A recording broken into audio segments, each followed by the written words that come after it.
Isaiah chapter 65, verses 17 to 25. Behold, I will create new heavens and a new earth. The former things will not be remembered, nor will they come to mind. But be glad and rejoice forever in what I will create. For I will create Jerusalem to be a delight and its people a joy. I will rejoice over Jerusalem and take delight in my people. The sound of weeping and of crying will be heard in it no more. Never again will there be in it an infant who lives but a few days, or an old man who does not live out his years. He who dies at 100 will be thought of a mere youth. He who fails to reach 100 will be considered accursed. They will build houses and dwell in them. They will plant vineyards and eat their fruits. No longer will they build houses and others live in them, or plant and others eat. For as the days of a tree, so will be the days of my people. My chosen ones will long enjoy the work of their hands. They will not toil in vain or bear children doomed to misfortune, for they will be a people blessed by the Lord, they and their descendants with them. Before they call, I will answer. While they are still speaking, I will hear. The wolf and the lamb will feed together, and the lion will eat straw like an ox. But dust will be the serpent's food. They will neither harm nor destroy on all my holy mountain, says the Lord.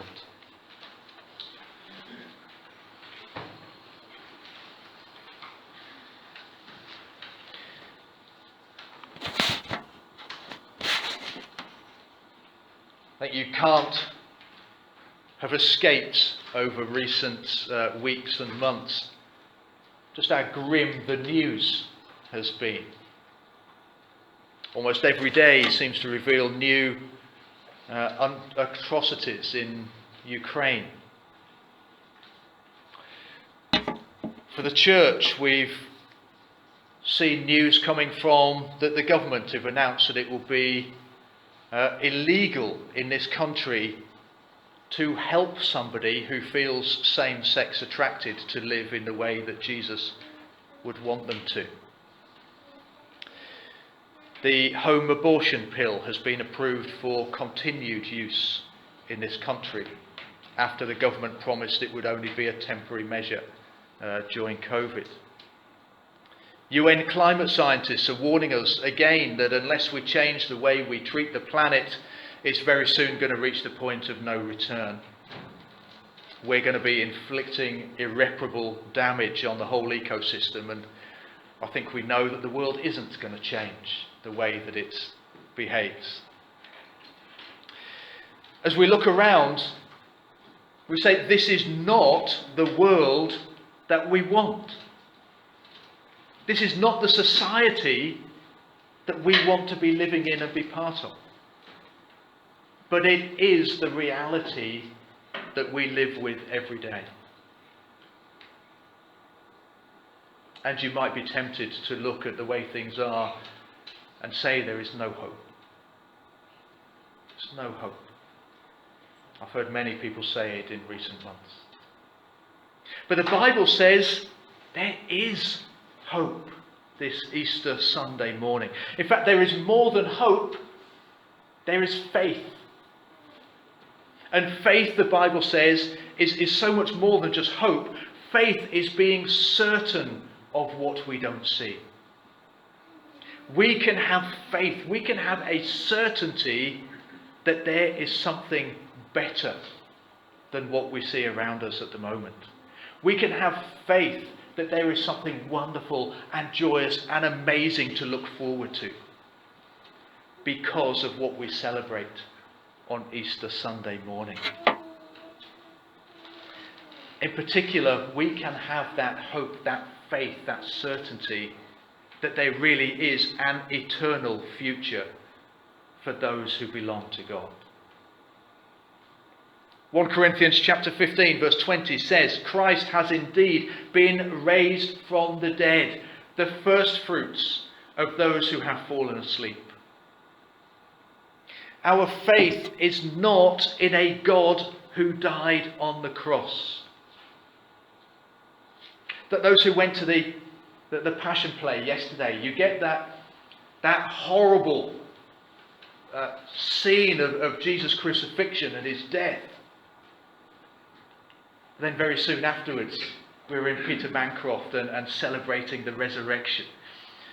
One of the things that Mandy and I were taught, well, the person who taught us how to teach children, so when you do holiday clubs and you talk about the death of Jesus Christ, never finish the day with a dead Jesus.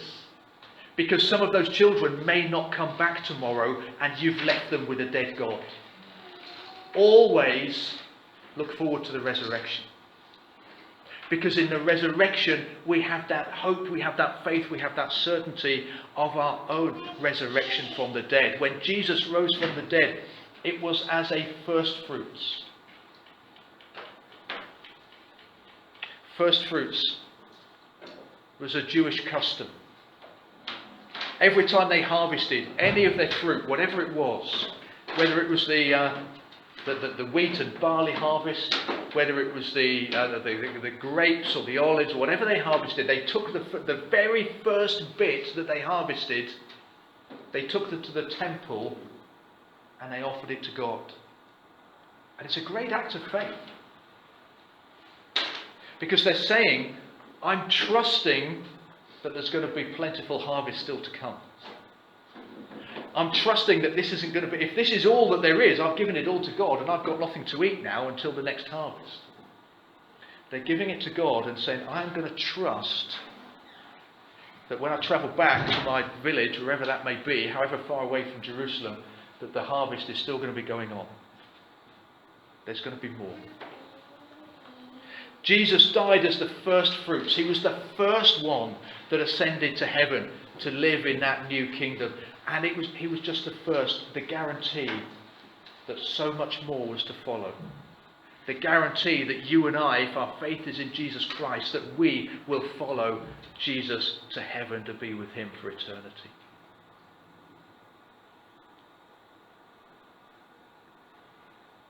So why, if everything this morning is about the resurrection of Jesus Christ, have I chosen a passage from the Old Testament written hundreds of years before Jesus Christ?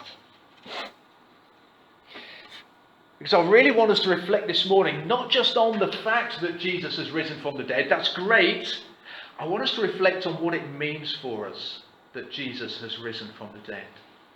What does it mean for me? What does it mean for you that Jesus rose from the dead? Well, he rose, as that verse says, as the first fruits. He rose as the proof that you and I will also rise from the dead to a new life. You know, like that egg that we spoke about with the children, like the chick breaking its way out. We are going to rise to new life with God. And this passage, written 700 years before the death and the resurrection of Jesus, spoke in advance of what God was going to do, the new kingdom that he was going to prepare for those whose faith was in him. I said this world is not the world that we want. There's so much going on in the world, so much going on in society that is not what we want. But God in this passage promises a new world, a new kingdom, a new creation, which will be everything that we want it to be. And our place in that perfect kingdom is assured because Jesus rose from the dead. Every time I move, my shoes are sticking. I think I've got blue tack on there for some games that we were playing a little while ago. This passage also tells us some of the things about that new kingdom that assure us that it's going to be that perfect place. As I scan down the passage, there was a verse that really caught my eyes. I looked down, verse 19. The sound of weeping and crying will not be heard. Can you imagine a world with no weeping and crying. Doesn't that sound amazing?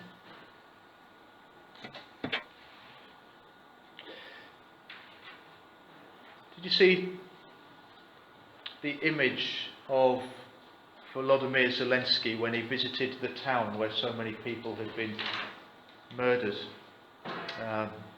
People found murdered in the streets with their hands tied behind their backs. It was an image that people have been showing on the internet. This was Volodymyr Zelensky just a few months ago, looking very young, looking very fresh-faced. This was him when he visited that town and he saw what had happened. And you can just see the pain etched on his face as he saw what had happened in a town for which he had responsibility to govern. And I think we can understand his pain. We can empathise with him as he saw the horrible things that have been going on. This is not the world that we want to be living in. So imagine a world where that kind of pain will be done away with. No more pain, no more crying, no more hurt. All done, all taken away, all removed.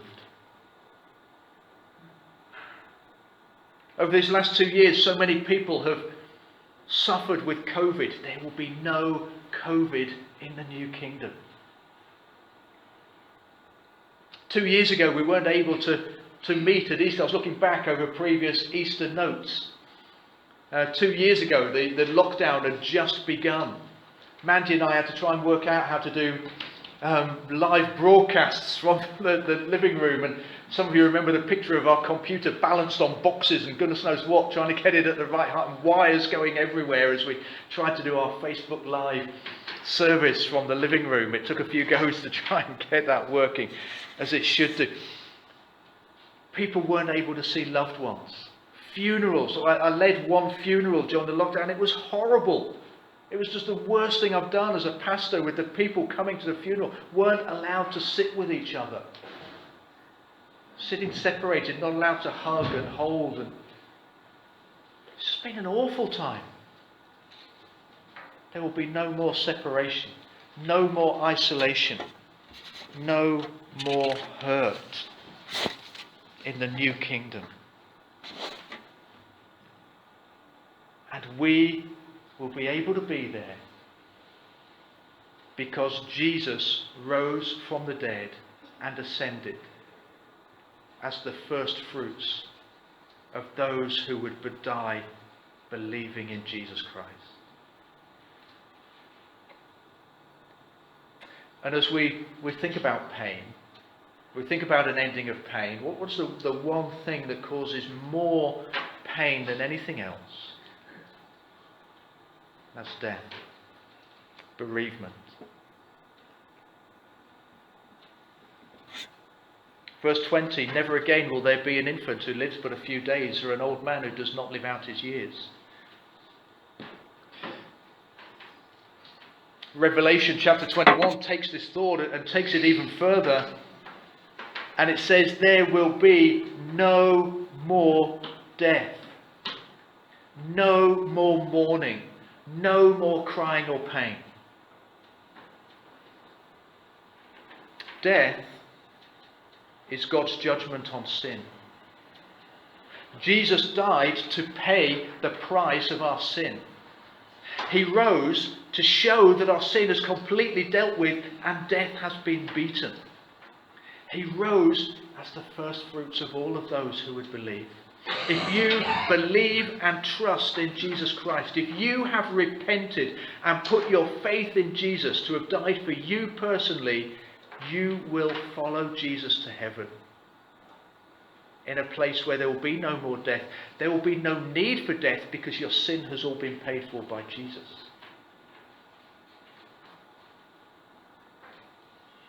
Verse 17 tells us we won't even remember pains and hurts. We won't even remember what it is like to hurt.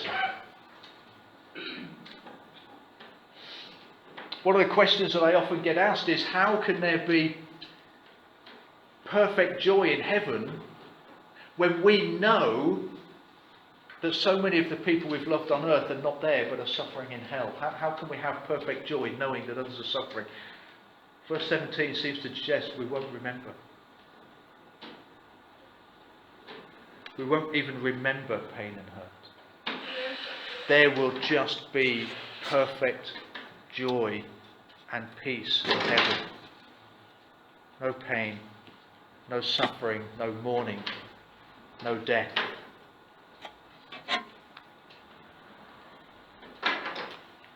And there will be no sin.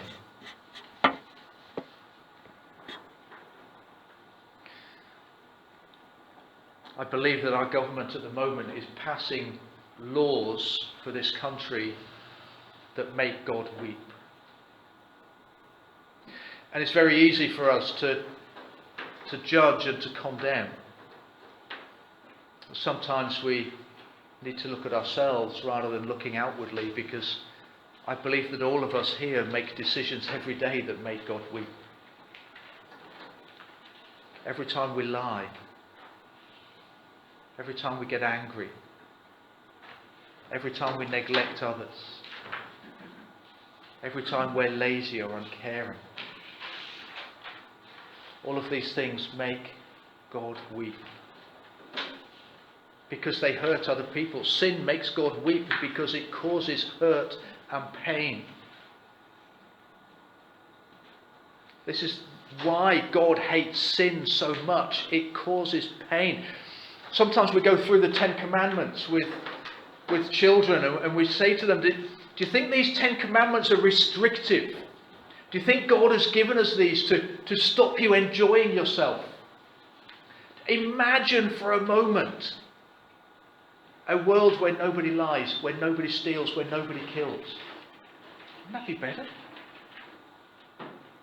Imagine a world where in every single marriage there is no adultery. No, imagine the pain, the suffering, the heartache that would be done away with in a moment. Sin causes pain. That's why God hates it.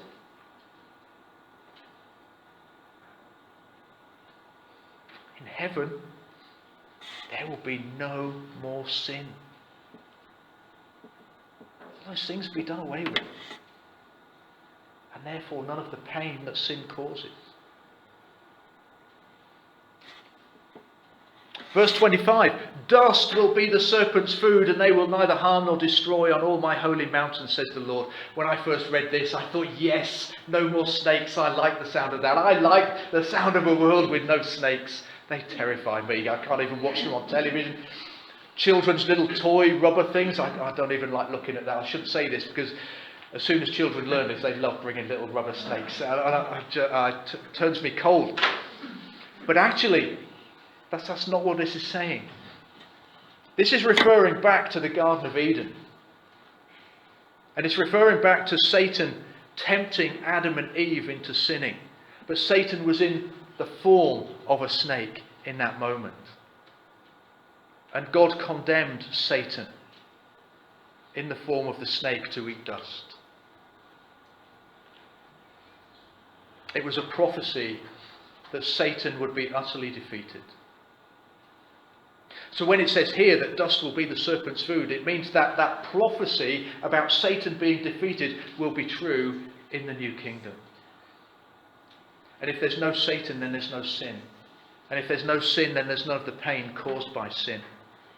All the sin that grieves God and upsets and hurts us and causes us pain will be done away with. How can we be sure? Because Jesus rose from the dead. His resurrection assures us that we will be in that place with no more death, with no more suffering, with no more pain, with no more sin. Now here's the really, really good news. If it's not been good enough yet, it gets better, because here's the amazing bit. It is eternal. It will last forever. What's the best thing about an Easter egg? What's the best thing about it? What's the best thing about an Easter egg?